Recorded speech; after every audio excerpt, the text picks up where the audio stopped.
আসসালামু আলাইকুম। English with Hasnain YouTube চ্যানেলে আপনাদের সবাইকে স্বাগতম। যদি তুমি পড়াশোনা করতে তাহলে পরীক্ষায় পাশ করতে।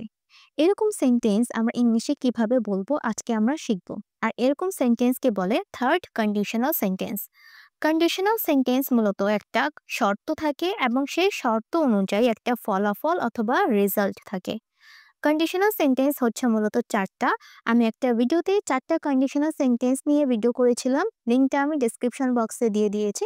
সেখান থেকে কালেক্ট করে আপনারা দেখে নিতে পারেন। আজকের ক্লাসে আমি শুধুমাত্র থার্ড কন্ডিশনাল সেন্টেন্স নিয়ে আলোচনা করব, যেটা তুলনামূলকভাবে একটু কঠিন। চলুন তাহলে ভিডিওটা স্টার্ট করি।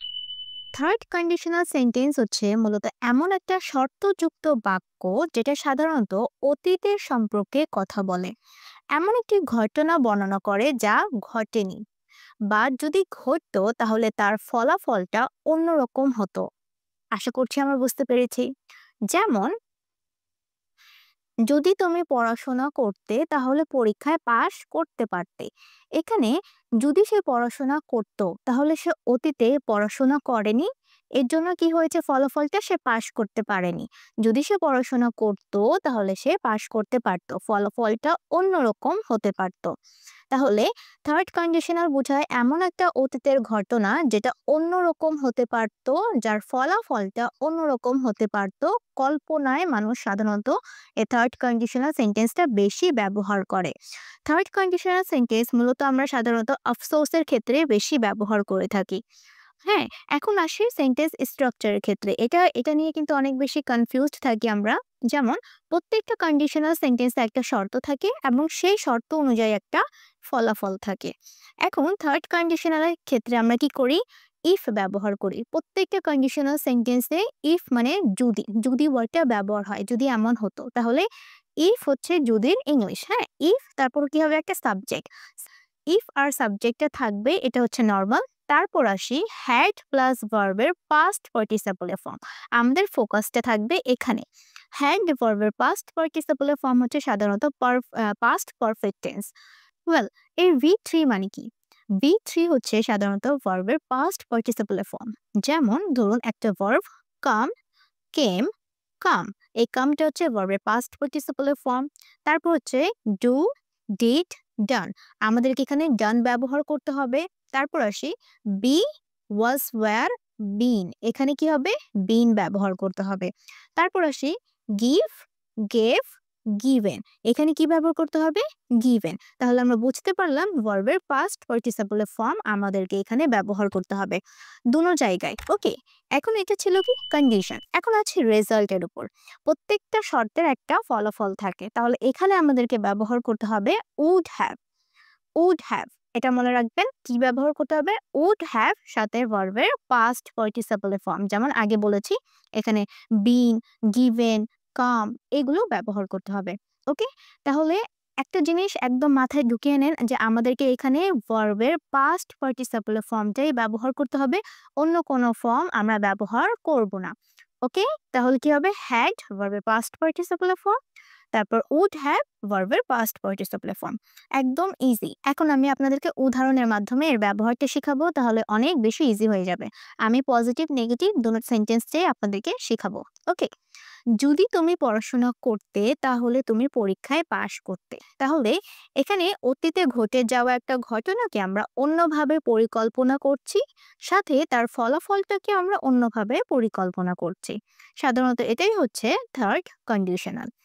যদি তুমি পড়াশোনা করতে, তাহলে এখানে যদির জন্য কি ব্যবহার করব আমরা, ইফ, তাই না? ইফ। এখন আমাদের এখানে সাবজেক্ট কি, তুমি, তাহলে তুমির জন্য কি হবে, ইউ। If you. ওকে, এটুকু আমরা পেরেছি। ইফ ইউ পড়াশোনা করতে, তাহলে এখানে পড়াশোনা করার ইংরেজি কি? আমরা আমরা জানি পড়াশোনা করার ইংরেজি হচ্ছে স্টাডি। স্টাডি মানে হচ্ছে পড়াশোনা করা। স্টাডি কি একটা ভার্ব, কিন্তু এখানে ভার্বের আগে আমাদেরকে কি ব্যবহার করতে হবে, হ্যাড। মনে রাখবেন, আমাদেরকে হ্যাড ব্যবহার করতেই হবে, যেহেতু এখানে অতীতের ঘটনাটা আমরা বর্ণনা করছি। If you had, if you had, studied, if you had studied, তুমি যদি পড়াশোনা করতে, তাহলে ইউ সাবজেক্ট কি, তুমি, তাহলে ইউ। এখন সাবজেক্টের পরে আমাদেরকে ব্যবহার করতে হবে would have. Okay, you would have, you would have কি করতে? পাস করতে। তাহলে পাস করার ইংরেজি কি? Passed, PASS, passed. কিন্তু এখানে আমাদের কি ব্যবহার করতে হবে? ভার্বের পাস্ট পার্টিসিপলের ফর্ম। তাহলে ফাস্ট, ফাস্ট, ফাস্ট। তাহলে এখানে কি হবে? PASSED, passed. You would have passed পরীক্ষায়, তাহলে দ্য এক্সাম। ওকে, এখানে লিখে দিচ্ছি exam. You would have passed the exam. If you had studied, তুমি যদি পড়াশোনা করতে, you would have passed the exam, তুমি পরীক্ষায় পাশ করতে। এটা কিন্তু একটা প্র্যাকটিসের ব্যাপার। হ্যাঁ, এই সেন্টেন্সটাকে শিখতে হলে আমাদেরকে অনেক বেশি প্র্যাকটিস করতে হবে, না হলে কিন্তু আমরা কথা বলার সময় জড়তার মাধ্যমে আটকিয়ে যাব। তাহলে এখানে আমাদেরকে বারবার এটা প্র্যাকটিস করতে হবে যে ইফ ইউ হ্যাড স্টাডিড। ওকে, এখানে হ্যাড হবে, হ্যাডের সাথে ভার্বের পাস্ট পার্টিসিপল ফর্ম, এবং উড হ্যাভ। উড হ্যাভটা মনে রাখবেন, উড হ্যাভ, উড হ্যাভ এর পরে কি হবে? ভার্বের পাস্ট পার্টিসিপল ফর্ম। ওকে, এখন আসছে নেগেটিভ সেন্টেন্সটা আমরা কিভাবে বানাবো। যদি আমি অসুস্থ না হতাম তাহলে আমি পার্টিতে যেতাম। ওকে, তাহলে যদি, যদির জন্য কি? ইফ। ইফ আমি, সাবজেক্ট আমি, তাহলে ইফ আই, এখানে কি আছে? অসুস্থ না হতাম, এখানে নেগেটিভ সেন্টেন্স। তাহলে আমাদেরকে কি ব্যবহার করতে হবে? ইফ আই হ্যাড, হ্যাডের পর সাধারণত আমরা কি করব? নটটা ব্যবহার করে দেব। হ্যাডের পরে কি হবে? Not. If I had not or hadn't, if I hadn't কি হতাম না? অসুস্থ হতাম না। কোনো কিছু হওয়ার ইংরেজি হচ্ছে বি।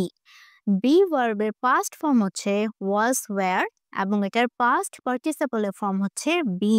তাহলে এখানে আমাদেরকে বিন ব্যবহার করতে হবে।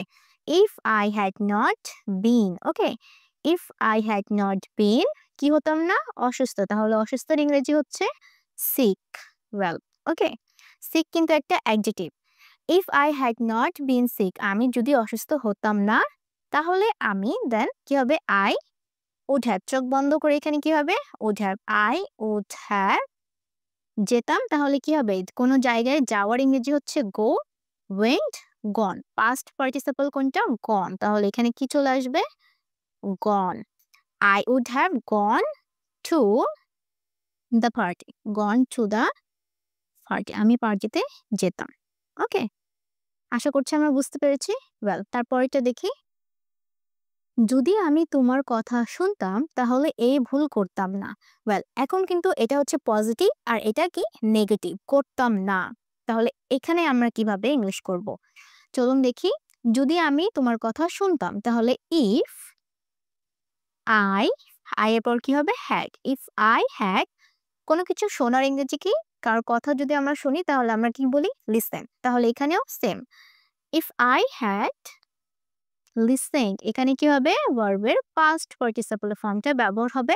If I had listen to you, আমি যদি তোমার কথা শুনতাম তাহলে এই ভুল করতাম না।